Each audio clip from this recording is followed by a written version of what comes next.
Hi there, this is Brent Harris, and hello. It's been a little while since my last video, and I made this one. I felt like a really strong compulsion to speak to you on a subject that I've been just kind of turning around in my mind for the last little while.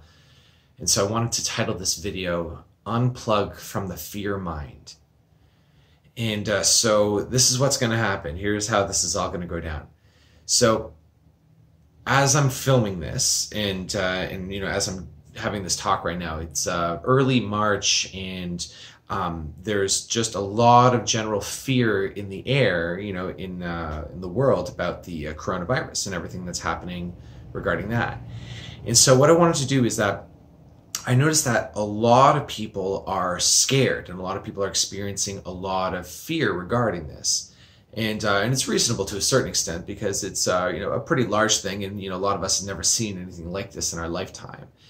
But nevertheless, I want to speak about fear and the nature of fear, how it works, how to release it, how to unplug from it, how to allow it to move, and why we should do that, and how we can actually be a greater contribution to ourselves and to the world if we are able to do this. So this video is for you if you've just been freaked out over the last little while, and it could be if you're freaked out about the coronavirus, which I think I'll speak about a little bit. Or if you're afraid of anything else, if there's just like fear like in your experience, this might be a useful video for you to release that fear and to come back to a sense of center, to come back to a place of calm and stability. So that's what we're going to do. So I'm going to give this talk in 3 parts. The first part is I'm going to discuss the now, as is described by Eckhart Tolle in The Power of Now. And I'm going to do that in order to guide yourself and myself into a state of being really nice and present and alert. And then from there, I'm going to speak about the nature of fear, how it operates as I've discovered it to operate. And then I'm going to talk about how to unplug from the fear mind and what the fear mind is. So there we go. So I think this will be a good one. So I appreciate you being here with me, and I appreciate you listening. I totally get, by the way, I just want to put this out there that, this video might end up being 20 minutes. That's usual for something like this. And I know it's a really big ask for you to just sit here and listen to me speak, and there's no cutting to this video at all. Usually what I do is I listen to a lot of videos like this, and I'll play a kind of a game, like a solitaire clicker kind of game, to keep my left brain occupied while I listen to these. And I may recommend that if that's helpful. But it's really, really valuable that you just share this, that you are sharing this time with me, and I just want to acknowledge you and appreciate you for this, and thank you. So here we go. So I hope this will be a lot for you, give a lot to you. So let's talk about the now. So I'm going to talk about the now. I'm going to talk about the present moment. I'm going to talk about being present. And I would like for you to keep in mind that everything that I say is going to be very obvious. It's really easy to overshoot this kind of material where you're like, oh, what does it mean? Oh, I'm almost there. How come I can't get it? I don't know. And I would really encourage you to not go about this section of the video too hard. I would encourage you to just relax and just listen, the way you'd listen to, say, rain hitting the window panes on a rainy day, or the way you'd listen to the waves roll in on the beach, something like that. And realize that what I'm about to share with you, as I'm speaking about the now, it's very native to you, and everything about it is just utterly natural to you, falling into the present moment, falling into stability. Doing the opposite is the unnatural piece. So just allowing yourself to come to center right now. So the now moment, it's noteworthy that the entirety of our human existence occurs within the now moment. The now itself is a vast, giant arena that all of our comings and goings happen in. It is the stage upon which all plays take place, all dramas take place, all actions take place. And it's the stage upon which all forms come into and out of existence. The now itself is invulnerable in the sense that it can't be hurt, can't be touched. And I sometimes describe it as ever virgin, in the sense that it is unmarred. It cannot be, like, despite how much work you might put into a sandcastle on the beach, when the tide comes in, it sweeps it all away and renders the beach back to exactly how it was before. And that is the state of the now. The now in its purest form. The now at the very, very bottom of all of it is paradoxically totally fresh, like the sand that's just been wiped clean, and it's fresh and a clean slate. And it's also ancient in the sense that it's the same now, right now, as it has ever been, ever, in any situation, any time, any event, any occurrence ever. It's always, always, always been in the now. The past and the future are both mental phenomena that occur within the now. And so what I mean by that is that you and I are managing, like, future. We have all sorts of future things that we're trying to get to, future goals that we're trying to accomplish, also a lot of future occurrences that may happen that we're trying to avoid from happening, and we're trying to figure out how to get away from the bad ones and get to the good ones. We also carry a lot of past with us, stuff that happened that was good, we wish it would happen again, stuff that was bad that should not have happened, and we wish it didn't happen, and we carry past with us in the now. We carry unresolved past mentally as mental stuff in the now moment.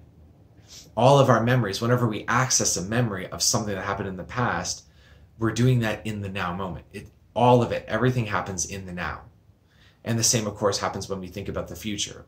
And in the now moment, if you're like me, where, like, you're often really trying to get into the future, and you're trying to get there, and you're trying to really power through to the goal.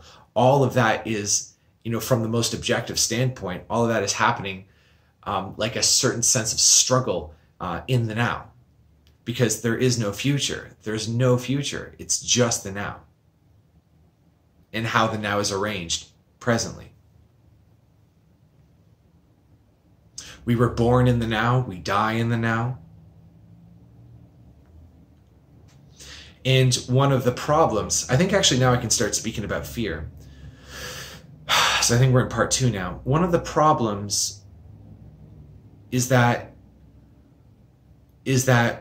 we have a massive capacity for keeping track of the past and keeping track of the future.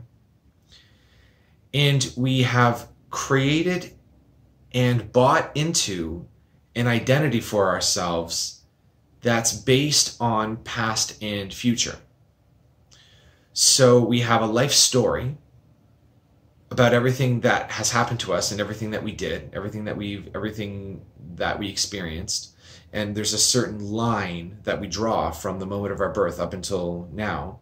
And then there's also a certain trajectory that we kind of trace into the future. And we believe that that is what we are. That is what we are.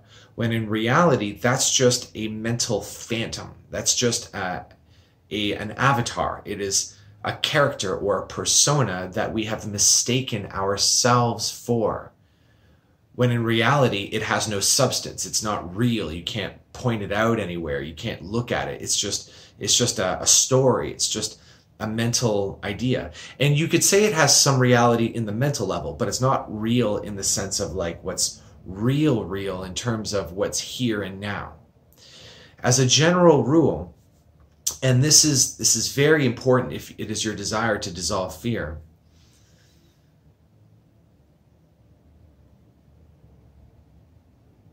only that which is in the now is real. Only that which is that actually exists in the here and now is real. And I hesitate somewhat because you could create an argument about parallel universes and parallel timelines, and those may or may not be true, and that's not exactly within the scope of this one talk. But if it were true, then all of those would exist within a greater context, a greater here and now that is able to give space and is able to give room for the existence of these things. And so the rule still holds that It's only real if it exists here and now. And that is what is the determiner of reality.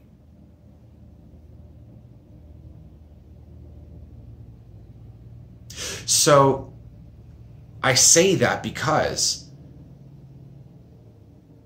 what gives us fear is not what is actually real, again, which is here now. What gives us fear is what might happen. That is the substance of fear. And so there's something really interesting about it, which is that when you are, so suppose we're talking about the coronavirus and how it's spreading and how it's moving across the world and how it's like, and how there's just like such a decent chance that it's going to make it into all of our communities. You know, maybe we can stab it off before it enters like our particular community, but you know, by and large, it, you know, it kind of looks like it's like spreading as quickly as it possibly can. And so we think about that and we go, oh no, like, you know, don't want. And then as soon as we start thinking that, we start thinking about what we'll do if it arrives. Okay, so if it arrives, then I'm going to do this or I'm going to do that. And oh, well, I should actually start, you know, if that happens, I should be ready by like going to the grocery store and like stocking up on a lot of toilet paper, for example. And I should do this. Oh my God, there's all sorts of things that I should be doing. And so what's happening is that the energy, if you were to really slow down the whole thing, what's happening is you get news about the coronavirus, and then the news comes to us, and then there's a big emotional reaction, which is kind of like a no. It's just like no, don't like, don't want, no. And then that is experienced as such an uncomfortable energetic experience that we turn away from the energetic experience and we go up into our mind. And in our mind, we start going into conflict with the situation in the future. We start playing mental, I wish you could see my hands. They're like this, right? We start like making mental, we start doing mental operations against a future that may or may not occur. But the problem is that when we're up in our head like this, we keep like a problem will surface and we come up with like a solution for it, but then that problem fragments into more problems, and then we start solving those problems. And now we have this head full of problems and we're utterly overwhelmed and defeated.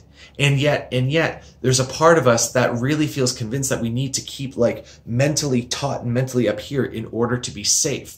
But in reality, what that's doing is just generating more fear. Because you can't solve a problem that has not arisen in your life. So, you know, there may be some preemptive measures that could be taken. Like, for example, if you, something that I'm going through right now. So like I live close to a grocery store in my neighborhood, and my wife went out grocery shopping and she found out that all the toilet paper was gone. And the reason why it's gone is presumably is because 1 or 2 or 10 or 50 people have just like bought more than they needed in order to stock up in case there's some kind of quarantine or something. Oh, I gotta go in 10 minutes. All right, okay, let's wrap this. Well, we won't wrap this up, but I'll get her in. So as soon as Jessica brought the news back to me, I experienced fear. I was like, oh my God, there's no toilet paper. Oh my God, shit's getting real. Oh my God. And I had that kind of nervous thing come up for me. And then I stopped and I was like, okay, wait, like I could feel myself being swept up with such an intense energy that it almost made me want to just go to the grocery store and like wait for like their restocking day, which I think is Tuesday, and get there at like 8 a.m. and just make sure that I get my toilet paper, you know, before everybody else gets it, because I need to hoard, and wanted to go into fear mode. And I realized I don't need to do that. I realized that what I had done was I had plugged into the fear mind. I had plugged into a sort of collective consciousness of fear that is being created by the coronavirus. But I'm getting a little bit ahead of myself. I'm going to get to that in just a second. Because the most important piece here is that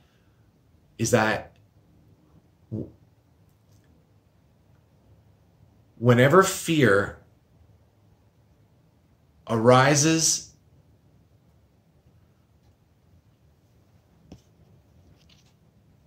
okay, I remember what I was going to say. What I was going to say is this, that it actually may be smart, seeing as everybody else is panicking, or like a certain number of people are panicking and they're hoarding toilet paper. If I want toilet paper, I'm going to need to get up early and make sure that I can get some before everybody else gets it. And so I'm going to need to be more strategic in buying it. And it doesn't mean that I'm going to hoard it, and it doesn't mean that I'm going to experience fear. I'm not going into paranoia. But instead, if there's a simple fact that if I want to get toilet paper, this is what it'll take to get it. And so it's in this example that I want to draw the sometimes very tricky distinction between proactivity and fear. Because when you're in fear, the fear it's going to create this uncomfortable thing, this uncomfortable engine of energy in you, like a fire, that's going to say, you need to do this, you need to do that, you need to do this, you need to do that. Otherwise, you're going to die. Otherwise, we'll run out. It's going to be terrible. And there's a kind of a paranoid energy behind our actions. And whenever we allow that energy to take over our mind and therefore take over our actions, that creates a negative karma. That creates more trouble than it starts. It's almost like if you've ever been in a situation where you're just really, really upset, or you're having like a bad day, and like every step of the way you're met with like annoyance after annoyance, or aggravation after aggravation, and it's like, oh my God, when can I just allow this day to end?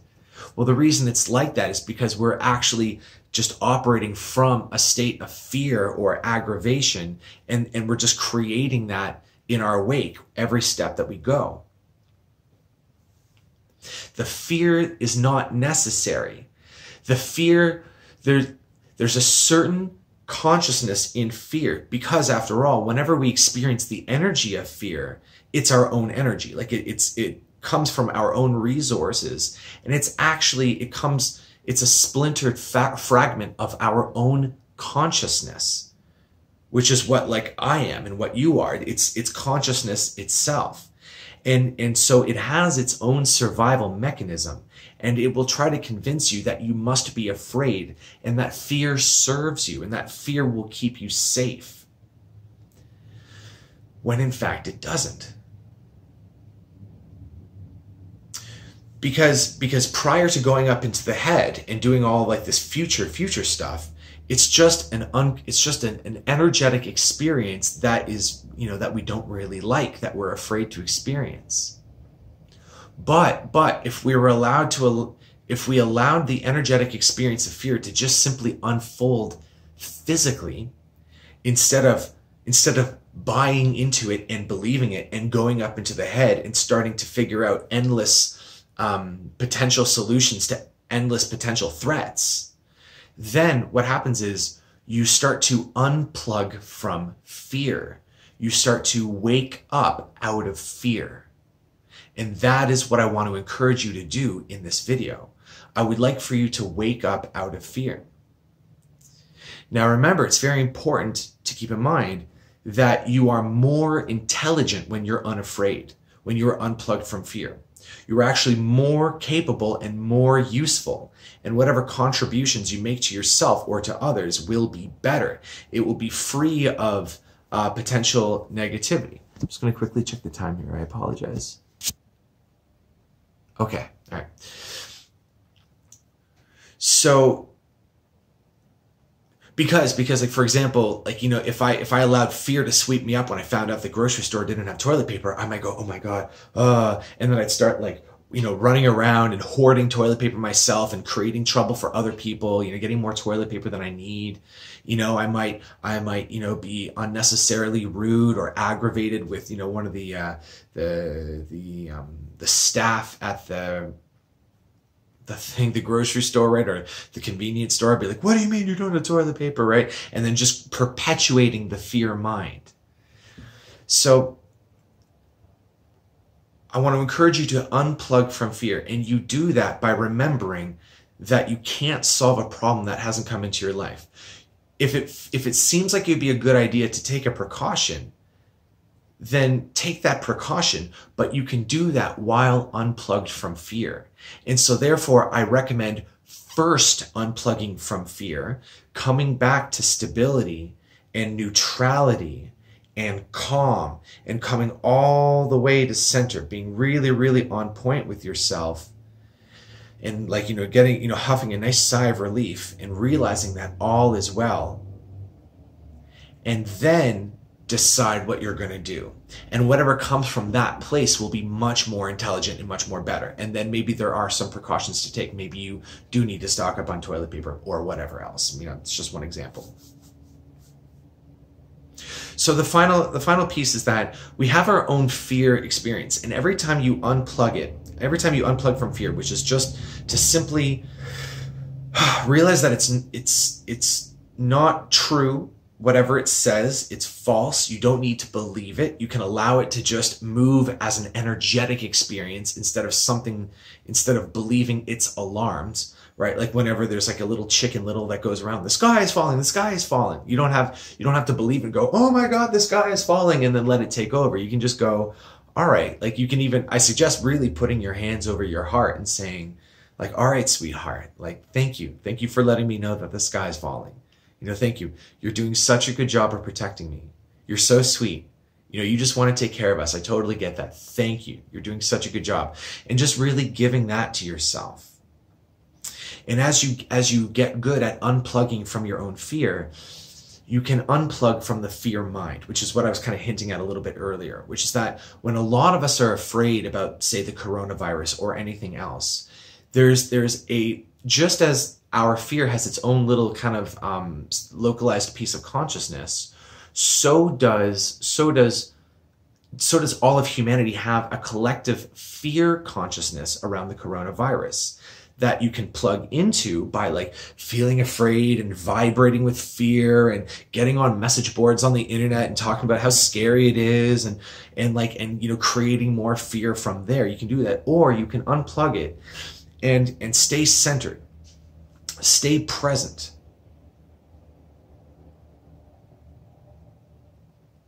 Return to the now. Just return to the now. Return to the ever still present moment. Because what you'll find is that there's actually nothing to be, it's so ironic how the fear mind can create this impression that everything is really scary and really threatening.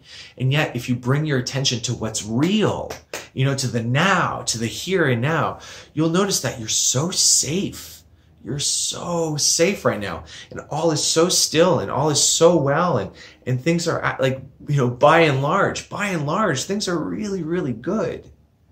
And even if the virus sweeps through our community, and heaven forbid we catch it, and heaven forbid like these bad things happen, it will all happen within the now moment. And as the now moment arises, we will have, every time the now moment arises with a certain situation, it also arises with the wherewithal to handle it. There's always the next step. The next step is always evident in the now moment, but it's not possible to know what to do in the future because it's not real and it hasn't come in yet. I gotta wrap this up. Okay, I love you so much. Thank you for watching. I'll talk to you soon. Mwah.